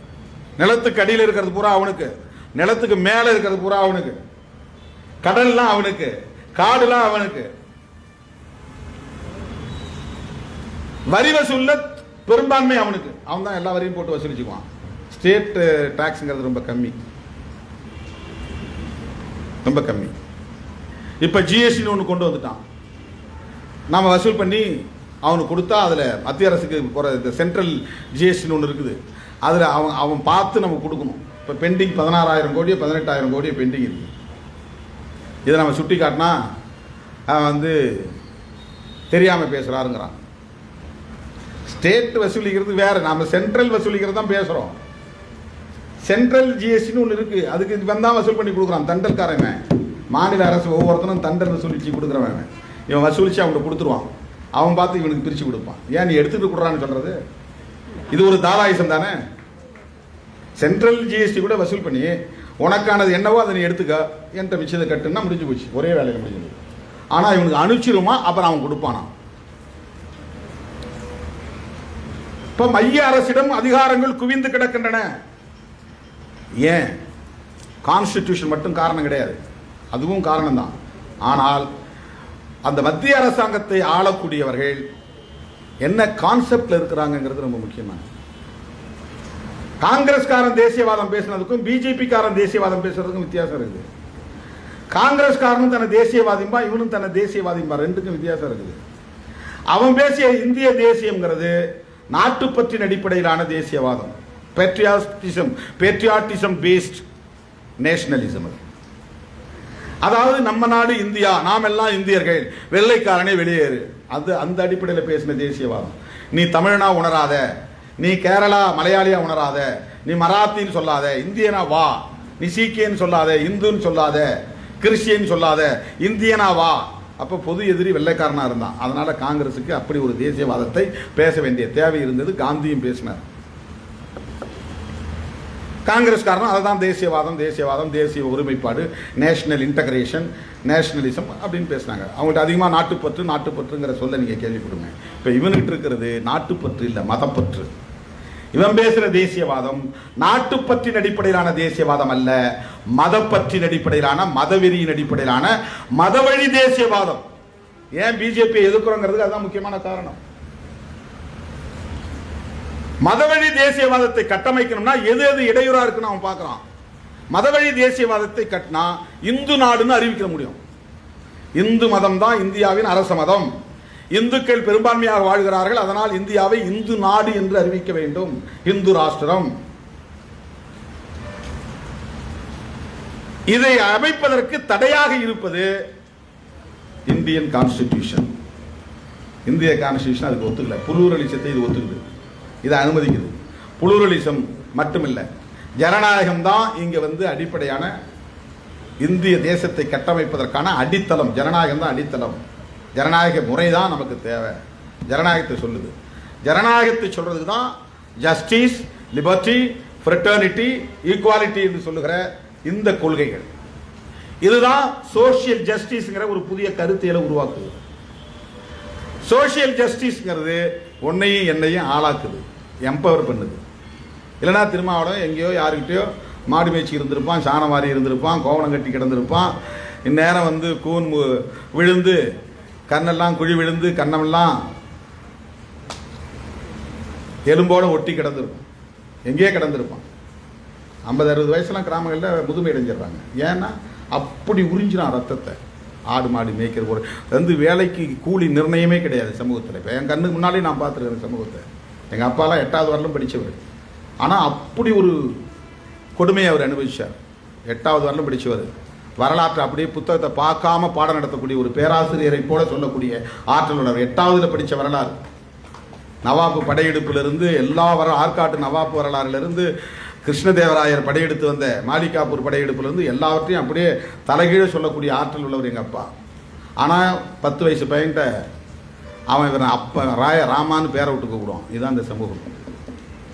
10 வயசு 12 வயசு, ராமா வாடாமா, சாணி வாருடாமா. காலையில் 7 மணிக்கு எழுச்சி போனாரா, ராத்திரி 8 மணி 9 மணி தான் வருவாங்க. அவங்களும் நம்ம தூங்கிடுவோம். காலையில் எழுச்சி போகிறதும் தெரியாது, ராத்திரியில் அவர் வந்து படுக்கிறதும் தெரியாது. அப்படி உழைப்பு சுரண்டன் சாதியின் பெயரா. சமூக நீதி என்பதுதான் நம்மை விடுவித்திருக்கிறது. திருமாவளவனை பள்ளிக்கு அனுப்பியது, பல்கலைக்கழகத்திற்கு அனுப்பியது. இன்றைக்கு மேடை ஏறி நின்று சனாதனிகளின் சங்கை அறுப்போம் என்று உரத்து குரல் எழுப்பக்கூடிய வலிமையை தந்திருக்கிறது.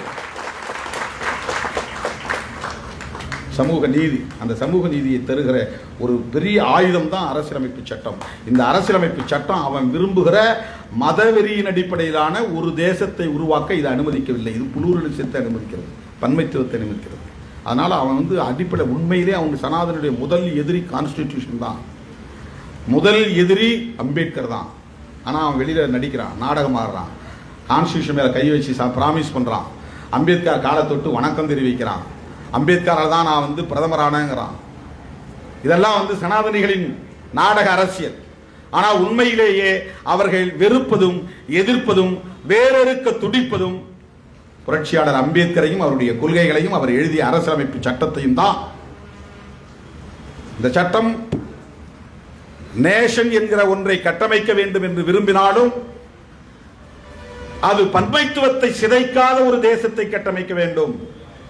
ஒரு ஃபெடரல் ஸ்ட்ரக்சர் என்பது அவசியமானது. இவன் ஃபெடரல் ஸ்ட்ரக்சர் வேணாம்னு நினைக்கிறான். அப்போ இந்த சோசியல் ஜஸ்டிஸ் எதிராக இருக்குது, கான்ஸ்டிடியூஷன் எதிராக இருக்கிறது. இது ரெண்டையும் வெளிப்படையாக அவனால் எதிர்க்க முடியல. அதனால் அவன் என்ன கையாளுகிறான் என்றால், மொழி உணர்வு அவனுக்கு கூடாது, பிராந்திய உணர்வு கூடாது, தேசிய இன உரிமைகள்ங்கிற அடிப்படையில் நீ செயல்படக்கூடாது. இதெல்லாம் அவனுடைய பகைமை சக்திகள்.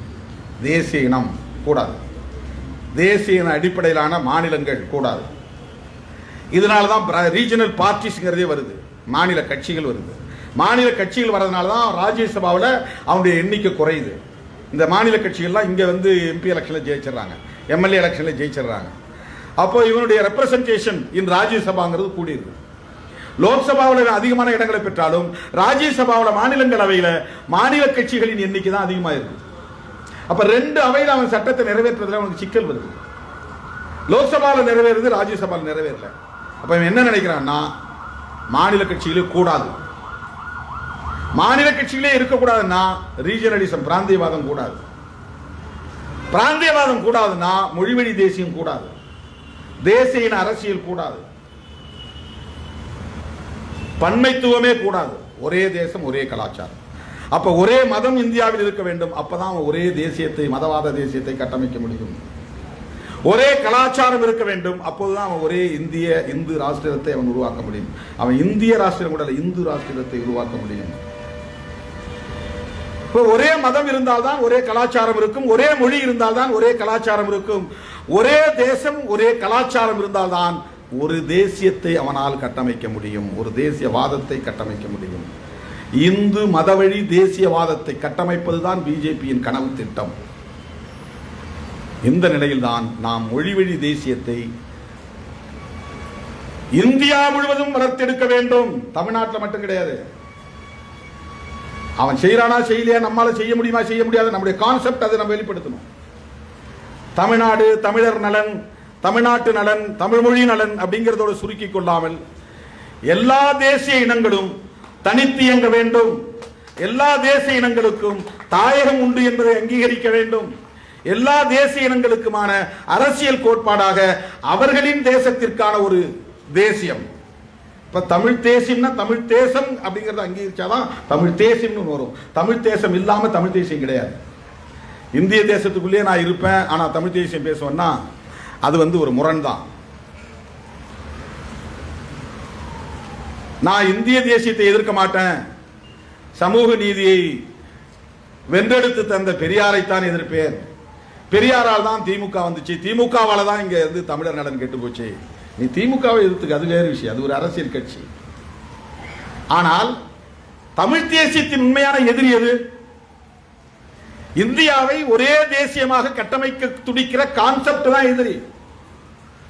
தமிழ் தேசியம் என்ற ஒரு தனி தேசிய இனத்தின் நிலப்பரப்பை பாதுகாக்க வேண்டுமானால், ஆட்சியை பாதுகாக்க வேண்டுமானால், தன்னாட்சியை இங்கே வென்றெடுக்க வேண்டுமானால், ஒரு தேசிய கருத்தியலை உருவாக்க வேண்டுமானால், இதை மறுக்கிற, மறுதளிக்கிற, எதிர்க்கிற இந்திய தேசியம் என்கிற மதவழி தேசியம் தானே எதிரியாக இருக்க முடியும்.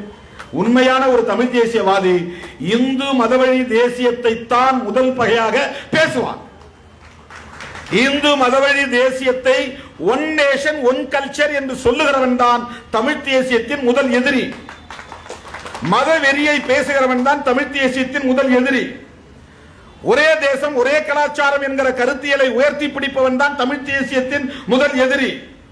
இந்திய எல்லா வழியிலும் திணிப்பேன் என்று ஒரு மொழியை அனைத்து பிற தேசிய இனங்களின் மீது திணிக்கிறவன் தான், இந்தியை திணிக்கிறவன் தான் தமிழ் தேசியத்தின் முதல் எதிரி. கோவிலில் இருக்கிற தமிழை வெளியே தூக்கி எறிந்துவிட்டு சமஸ்கிருதத்தை கொண்டு வந்த அந்த சக்திகள் இன்றைக்கு சமஸ்கிருதத்தை வளர்ப்பதற்கு அரசமைப்பு சட்டத்தின் ஊடாகவே ஏராளமான கோடிகளை கொட்டி குவித்து அந்த மொழியை வளர்க்க முயற்சிக்கிறார்களே. அந்த செத்துப்போன மக்கள் பேசாத மொழியை, சமஸ்கிருதத்தை வளர்க்க வேண்டும் என்று துடிக்கிறவன் தான் தமிழ் தேசியத்தின் முதல் எதிரி. இந்திய தேசியத்தை எதிர்க்க மாட்ட, வடவராதிக்கத்தை எதிர்க்க மாட்ட, ஒன் நேஷன் ஒன் கல்ச்சர் என்று சொல்லுகிறவனை எதிர்க்க மாட்டாய்.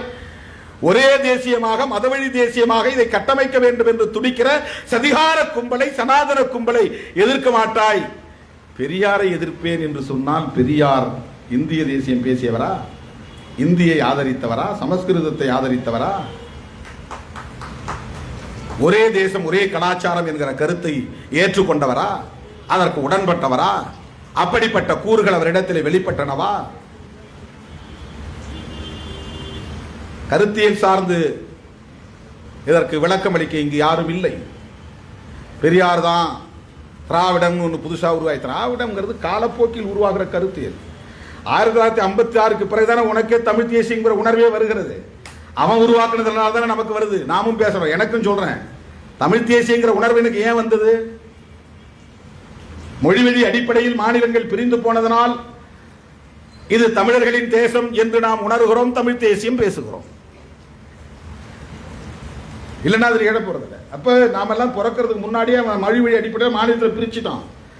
மாநிலத்தை பிரிச்சவன், மொழிவழி அடிப்படையில் பிரிச்சவன் தான் தமிழ் தேசியத்தின் தந்தைன்னு சொல்லணும். அதுக்கு அடிகோலியவன், வழிவகை செய்தவன், தெரிஞ்சோ தெரியாமலோ, knowingly unknowingly they agreed the state reorganization on the basis of the linguistic culture. மொழிவழி அடிப்படையில் மாநிலங்களை பிரிப்பதற்கு அவன் ஒப்புக்கொண்டானே, அந்த ஒப்புக்கொண்டவன் தான் மொழிவழி தேசியத்திற்கு அடிகோலிட்டவன். நீ நானும் கிடையாது. மக்கள் போராடினாங்க, அது வேற. மக்கள் போராட்டத்தால் தான் அது நிகழ்ந்தது, அது வேறு. இப்ப பிரிஞ்சு போச்சு. பிரிஞ்சு போனது பிறகு நமக்கு ஒரு டெரிட்டரி கிடைச்சிருச்சு. டெரிட்டரினா ஒரு நிலப்பரப்பு. அதை தான் நாம தமிழ்நாடு உருவான நாள்னு நம்ம சொல்றோம். நம்மகிட்ட இருந்து சில பொருள்லாம் பிரிஞ்சு போயிருச்சுன்றதுனால அதை எப்படி நம்ம கொண்டாட முடியுன்ற, அது பிரிஞ்சு போனதுனால தான் தமிழ்நாடுங்கிற வடிவமே கிடைச்சது. அது பிரிஞ்சு போகலன்னா தமிழ்நாடுங்கிற வடிவமே கிடைக்காது. நமக்கு ஒரு டெரிட்டரியே உருவாகி இருக்காத. நாம மகிழ்ச்சி அடைய வேண்டிய ஒன்று தானே அது. அது எப்படி சோகமா இருக்க முடியும்? அது எப்படி துக்கமா இருக்க முடியும்? பிறமொழி பேசக்கூடியவர்கள் பெரும்பான்மையானவர்கள் நம்மிடமிருந்து விலகி அவர்கள் தனி அடையாளத்தோடு தனித்துவத்தோடு போன பிறகுதான் நாம் இன்னைக்கு ஒரு தனி நிலப்பரப்பை கொண்டிருக்கிறோம். அப்போ நமக்கானது வேண்டாதது, தேவையில்லாததெல்லாம் செதுக்கின பிறகுதான் சிற்பம் உருவாகும். நான் சிற்பம் உருவாக்குறத சிற்பிகிட்ட போய் நீ உடைச்சி எல்லாத்தையும் தள்ளிட்ட, அதெல்லாம் எனக்கு சேதம் தானேன்னு நம்ம சொன்னோம்னா எப்படி சிற்பி சிரிப்பாங்க. அதெல்லாம் உடைச்சாதான், அதெல்லாம் வெளியேற்றினாதான், அதெல்லாம் தவிர்த்தாதான், அதெல்லாம் தூக்கி எறிஞ்சாதான் ஒரு அழகான சிற்பம் நமக்கு கிடைக்கும். தமிழ்நாடு என்கிற சிற்பம் உருவாவதற்கு ஆந்திரா தனித்து போனதும், கேரளா தனித்து போனதும், கர்நாடகா தனித்து போனதும் தான் காரணமே தவிர அது சேதப்பட்ட ஒன்றாகவோ, இழந்த ஒன்றாகவோ, துக்ககரமான ஒன்றாகவோ, சோகத்திற்குரிய ஒன்றாகவோ பார்க்க வேண்டிய அவசியம் இல்லை. நவம்பர் 1 மகிழ்ச்சியாக கொண்டாடப்பட வேண்டிய ஒரு நாள் தான், வரலாற்று சிறப்பு வாய்ந்த நாள் தான் தமிழ்நாடு என்கிற ஒரு சிற்பம் உருவான நாள். அது செதுக்கப்பட்டது, தேவையில்லாதவை செதுக்கப்பட்டது. அது ஒரு வடிவமா போகுது, அது வேற விஷயம். அது ஒரு சிற்பமா மாறி இருக்கு. அதுதான் இழந்ததை மீட்டிருக்கிறாங்க. நாம போய் நம்மோட வெள்ளக்காரன் சேர்த்து வச்சிருந்ததெல்லாம் பார்த்தா அப்போ வெள்ளக்காரன் ஆட்சிக்கு உட்பட்ட இலங்கை தீவும் அவனுடைய ஆட்சிக்கு எல்லைக்கு உட்பட்டதான் இருந்துச்சு. ஆப்கானிஸ்தானும் அவனுடைய ஆட்சிக்கு உட்பட்டதான் இருந்தது. இதுதான் இந்த மதவாதிகள் சொல்றது அகண்ட பாரதம். அகண்ட பாரதம் என்ன சொல்றேன்னா, ஆப்கானிஸ்தான் வரையிலும் பிரிட்டிஷ் ஆட்சி இருந்தது, அதெல்லாம் நாங்க பாரதமா மாத்துவோம் அதான் சொல்றாங்க. பாகிஸ்தானையும் கைப்பற்றுவானா, ஆப்கானிஸ்தானும் போவானா. எப்படி ஒரு மதவாதமும் இனவாதமும் எப்படி போகுது பாருங்க. மதவாதம் இனவாதம்ங்கிறது வெறுப்பில் கட்டப்படுகிறவை, வெறுப்பு அரசியலில் கட்டமைக்கப்படக்கூடியவை, ஜனநாயகத்தால் கட்டப்படக்கூடியவை அல்ல. நாம மொழி உரிமை பேசுறோம். மொழி உரிமை பேசினா அது தமிழ் தேசியத்தின் கூறுதான். இந்தியை எதிர்க்கிறோம், தமிழ் தேசியத்தின் கூறுதான். சமஸ்கிருதமயமாதலை எதிர்க்கிறோம், தமிழ் தேசியத்தின் பண்பு கூறுகளில் ஒன்றுதான். மாநில சுயாட்சியை பேசுகிறோம், தமிழ் தேசியத்தில் அதன் கூறுகளில் ஒன்றுதான். தமிழீழம் வேண்டும் என்கிறோம். தமிழ் தேசியத்தின் கூறுகளில் ஒன்றுதான் தமிழீழம் அங்கீகரிக்கப்பட வேண்டும், அதுதான் தீர்வு என்று சொல்லுகிறோம். அது தமிழ் தேசிய அரசியலின் கூறுகளில் ஒன்றுதான். தமிழ் தேசியத்தை தமிழீழத்தை வென்றெடுப்பதற்கு புலிகளால் தான் முடியும் என்று புலிகளை ஆதரிக்கிறோம் என்றால் அதுவும் தமிழ் தேசிய அரசியல் தான். தமிழ் தேசிய அரசியல் அது தமிழீழ தேசியங்கிறான். தமிழ் தேசியம் தான், தமிழ் தேசியத்தின் கூறு தான். அது வெறும் நிலப்பரப்பு மட்டுமே அடையாளமா இருக்க முடியாது, கருத்தியலும் அடையாளம் தான். அது தமிழீழம் தனியா ஒரு தீவில் இருக்குது, அதனால அது வேற தமிழீழ தேசியம். இது தமிழ்நாடு இந்தியாவுக்குள்ள இருக்குது, அதனால இது தமிழ்நாடு தேசியம். அப்படி கிடையாது. என் மொழி காப்பாற்றப்பட வேண்டும், என் மொழியின் மீது பிற மொழியின் ஆதிக்கம் கூடாது, என் இனத்தின் நலன்கள் பாதுகாக்கப்பட வேண்டும், பிற தேசிய இனங்களின் ஒடுக்குமுறை கூடாது, என்னுடைய வாழ்வாதாரங்கள் பாதுகாக்கப்பட வேண்டும், என் வாழ்வாதாரங்களை வேறு எவனும் கொள்ளையடிக்க கூடாது, சூறையாடக்கூடாது, என் கனிம வளங்கள் எமக்கான வாழ்வாதாரமாக இருக்க வேண்டும், வேறு எவனும் அதிலே உரிமை கோரக்கூடாது, உரிமையை எடுத்துக்கொள்ளக்கூடாது. இதெல்லாம் தமிழ் தேசியத்தின் கூறுகள் தான். தமிழ்நாட்டில் சுற்றுப்புறம் பாதுகாக்கப்பட வேண்டும், காற்று நஞ்சாக கூடாது, தண்ணீர் நஞ்சாக கூடாது, மணல் கொள்ளையடிக்கப்படக்கூடாது, இங்குள்ள உற்பத்திகள் திருட்டுத்தனமாக வெளிமாநிலங்களுக்கு கடத்தக்கூடாது. இதுவெல்லாம் தமிழ் தேசியத்தின் கூறுகள் தான். இதுவும் தமிழ் தேசிய அரசியல் தான். தமிழரசன் பேசிய தனித்தமிழ்நாடு என்பதும் தமிழ் தேசியம் தான். அவன் உண்மையா ஒரு தேசத்தை உருவாக்கி தேசியத்தை வளர்க்க நினைத்தான். நம்மால் அது முடியாது. இந்த பெடரல் ஸ்ட்ரக்சருக்குள்ள என்ன தமிழ் தேசிய கூறுகள் இருக்கின்றனவோ அந்த தமிழ் தேசிய கூறுகள் சிதைந்து போகாமல் பாதுகாக்க வேண்டும் என்பதுதான் விடுதலை சிறுத்தைகள் முன்வைக்கக்கூடிய தமிழ் தேசியம். சாதி ஒழிப்பில் இருந்துதான் அது தொடங்குகிறது. தமிழன் தமிழனாக ஒன்றிணைய முடியாமல் தடுப்பது சாதிதான். நாட்டையே கூறு போடுகிற மோடியை எதிர்ப்பதை விட ஓரிடத்தில் ஒரு கொடியை ஏற்றுவது கூடாது என்று விடுதலை சிறுத்தைகளின் கொடியை வெட்டி சாய்க்கிறான் அல்லவா, அவன் மூளையை முனைமழுங்க செய்திருப்பது சாதி புத்தி. அவனை விரிவாக சிந்திக்க விடாமல் தடுப்பது அவனது அறியாமை. பொதுத்துறைகளை எல்லாம் விற்றுக் கொண்டிருக்கிறார் மோடி. ரயில்வே துறையை தனியாருக்கு ஒப்படைக்கிறார், விமான நிலையங்களை தனியாருக்கு ஒப்படைக்கிறார், LIC போன்ற காப்பீட்டு கழகங்களை தனியாருக்கு ஒப்படைக்கிறார். தனியார் துறைகளில் இடஒதுக்கீடு இல்லை என்பதில் உறுதியாக இருக்கிறார். ஏற்கனவே அரசு துறைகளில் இருக்கிற இடஒதுக்கீட்டை நடைமுறைப்படுத்த முடியாது என்கிறார். சமூக நீதிக்கு எதிராக பாரதிய ஜனதா கட்சி மண்டல் பரிந்துரை வருகிற போது வன்முறை வெறியாட்டத்தை கட்டவிழ்த்து விட்டது பாஜக. இதையெல்லாம் எதிர்க்க வேண்டியவர்கள் திருமாவளவன் கொடியை பார்த்தா வெட்டி போடு அப்படின்னு சொல்லி கொடுக்குறாங்க. தமிழ்நாட்டில் கல்லெடுத்து அடி, கொடியேற்ற விடாத. அவனை எப்படி ஒரு சமூகத்தையே பாழ்படுத்தி வைத்திருக்கிறார்கள். ஒரு இளம் தலைமுறையையே அவர்கள் பார்த்து நமக்கு ஆத்திரம் வரவில்லை, பரிதாபப்படுகிறோம். அவர்களை அரசியல் ரீதியாக சிந்திக்க விடாமல் இப்படி சிலர் அவர்களை முனைமழுங்க செய்கிறார்கள், அவர்களை மூடர்களாக்கி வைத்திருக்கிறார்கள் என்று வருத்தப்படுகிறோமே தவிர, பரிதாபப்படுகிறோமை தவிர ஆத்திரப்படவில்லை. எனவே தமிழ் தேசியம் என்பது சாதி ஒழிப்பிலிருந்து தொடங்குகிறது. தமிழ் தேசியம் என்பது மத வெறி அரசியலை எதிர்க்கிறது. தமிழ் தேசியம் என்பது மதவழி அடிப்படையிலான இந்து தேசியத்தை எதிர்க்கிறது. தமிழ் தேசியம் என்பது இந்தி ஆதிக்கத்தை எதிர்க்கிறது.